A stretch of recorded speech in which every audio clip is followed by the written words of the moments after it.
are you? Hey, this here Shenandoah Briscoe coming to you live right here in St. Charles.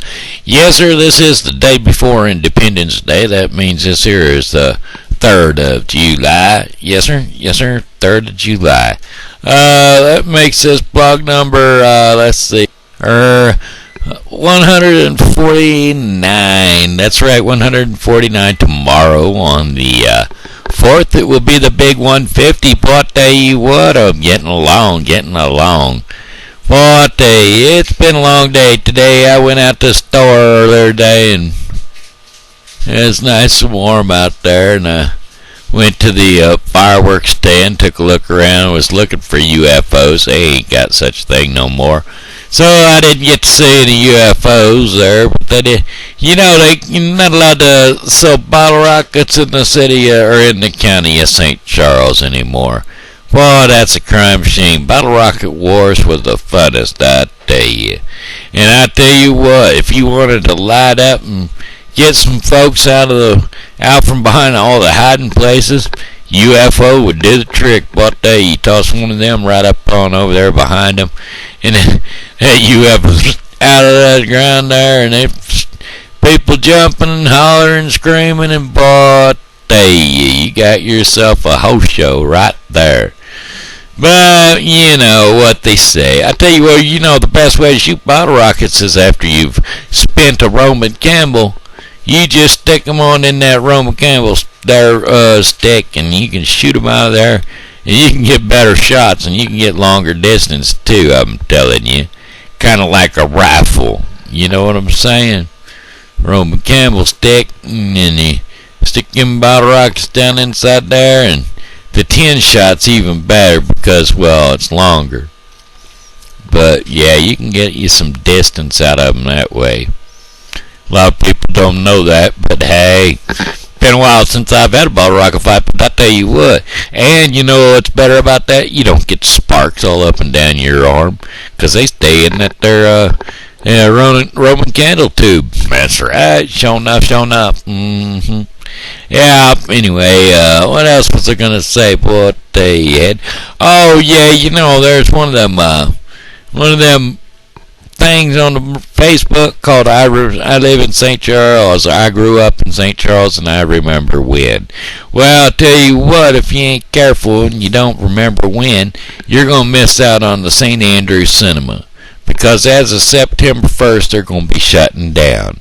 So if you're going to get yourself a chance to get out and see your dollar movie, this is the time to go. The dollar show is up and running still.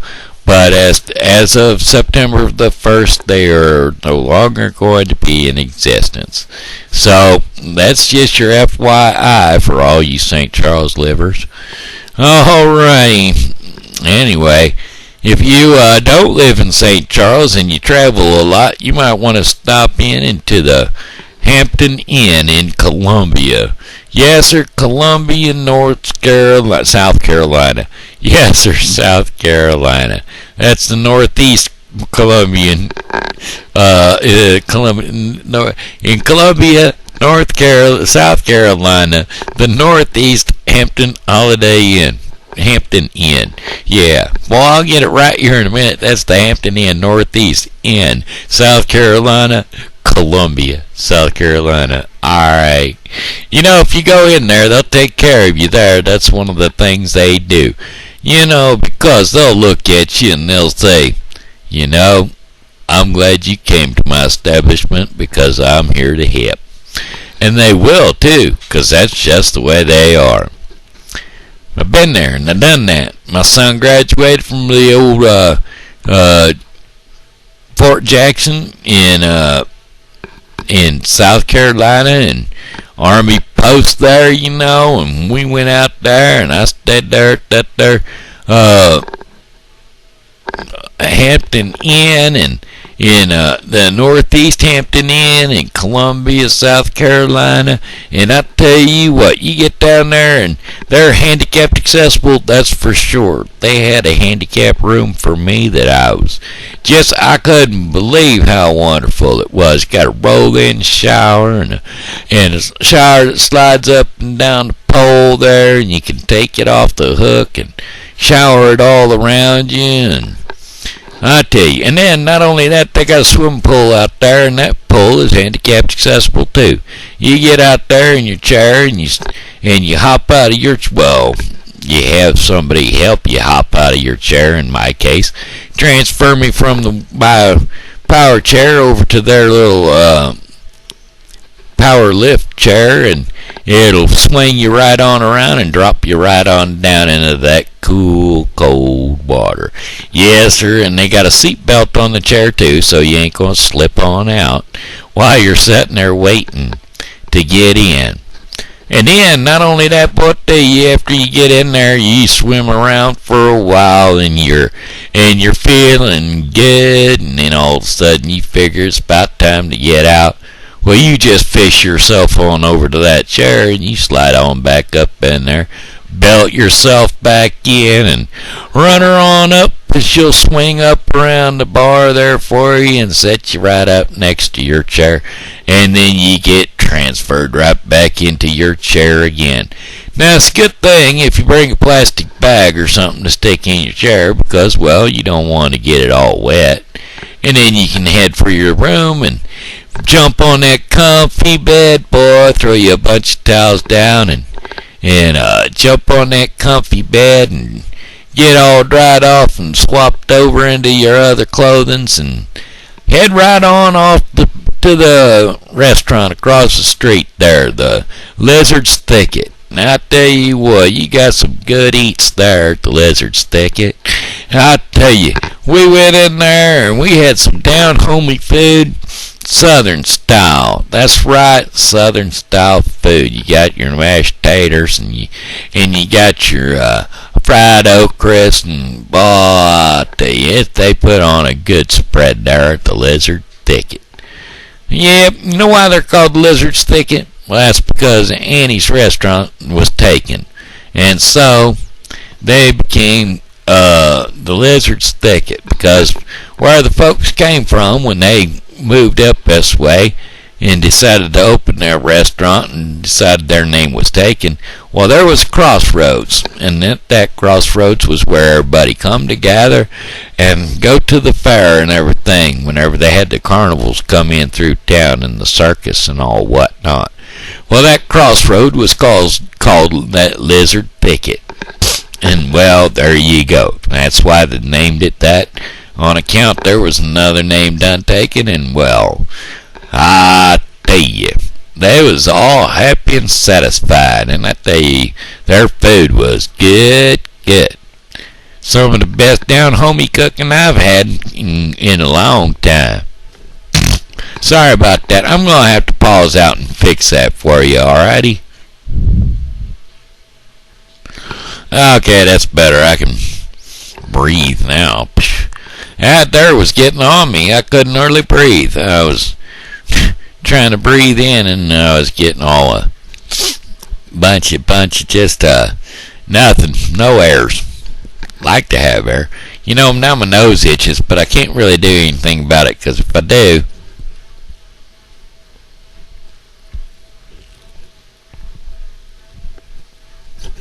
I'm liable to move my mustache, so we'll just see if we can't scrape her up with the old top lip and whiskers.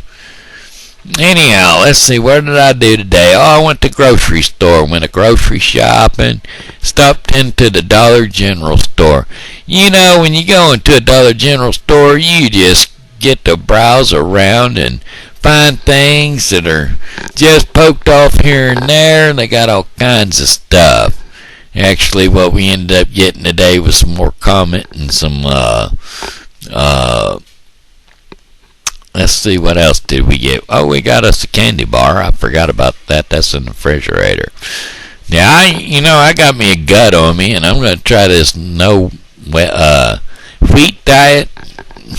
Tell you what, it's already been hard because I had the rest of my Subway from yesterday. You know what, a Subway sandwich, that there's a good place to go. You know, you go into Subway and they build you a sandwich right there made to order. You can look on their thingy and they've got them already set up, but if you don't like any of them styles sandwiches, you can have one built just the way you like it. And not only that, if you wanted to name it after yourself, you sure could. Not that they would put it on their built board like that, named after yourself, but you could name it after yourself if you wanted to. And if you get to know the people down there long enough, you can just walk in and tell them I want a Shenandoah, or whatever your name is, and they know they'll fix you right up with whatever it is that you want. Because they know you. You know what I'm saying? They know who you are. They get used to you. You just go in and tell them what you want by name. Anyhow, I tell you, I also went over to Sam's Wholesale to pick me up some gasoline. Now, I tell you, gasoline over here in prices around town are like $2.78 or 77 cents. Well, we went over to Sam's Wholesale today and we picked her up for $2.64. No, 54 cents. 48 cents? 45 cents. Hold on. I don't remember what it was, but it was in the 40s. 46 cents. That's what it was. So we got it at $2.46, where everybody else was $2.74 or $2.76. So we got us a good deal. I tell you, I figured something was up. I was planning on going over there to get my gas anyway, but I figured something was up when all the gasoline, when every pump in the place was full, and there was a line.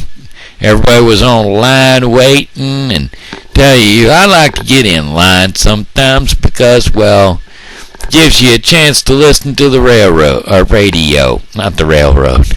Gives you a chance to listen to the radio. Speaking of the radio, I was listening to a radio station one of these days back, and they kicked on a song, and that song was going along, and it sounded like this. It said, "White-tailed buck deer, munching on clover, chubby little groundhog." I don't know. Chubby little groundhog, croaking bullfrog, feeling free as feeling in the wind. Spend my dollar, parked in holler neath mountain moonlight, with my Dixieland delight. Make a little lovin', little dirty lovin', on the Mason-Dixon line. That's my life, oh so right, with my Dixieland delight. Alright, anyway, it was something like that. That's where the song went, something like that. You know, I've been doing commercials. I've been jumping in and out of commercials. I don't know why. It just seemed to be the thing to do. Anyway, I didn't even finish the Dollar General. By the time we got out of there where there had been a mess of soda, girl had to stop what she was doing and come over and mop up the pop. And then there was over in the other aisle, there was we couldn't find what we wanted, and we found what we wanted, and then we worked our way back up to the front of the store. But I tell you, what brought me on to this was when I first went in, there was a guy and two girls, and they went in, and this was while I was getting out of the van. And by the time I got from the van to the store, they were already in line and leaving. And I says to them, I said, "They let you do the shopping this time, didn't they?" And he said, "Yeah, that's the way I like it." And I said, "I could tell." And I said, "I could tell because you're a man, and a man is a hunter. And you went straight in, you got what you want or what you need, and now you guys are at the checkout lane and you're leaving." Now, as far as women go, they're gatherers. And what they'll do is they'll search around through the store gathering things, this and that, looking around and seeing if it's something that they might need. Those are gatherers. That's what women do. It's natural. So, you have to give credit where credit's due. God done designed most of us like that. All the animals. except for the lion pride. Now the lions, the males just lounge around, and the women go out there and do the hunting. So, hey, nobody just gathers, but nobody's gatherers, because all they eat's meat. So, there you go. No veggies. Anyway, hey, that looks like my time. So, is there Shenandoah Briscoe saying hello and how are you? God loves you and so do I. So, be blessed in Jesus' name, and come on back and see me tomorrow, alright? Well, alrighty then. I'll see you then. Bye.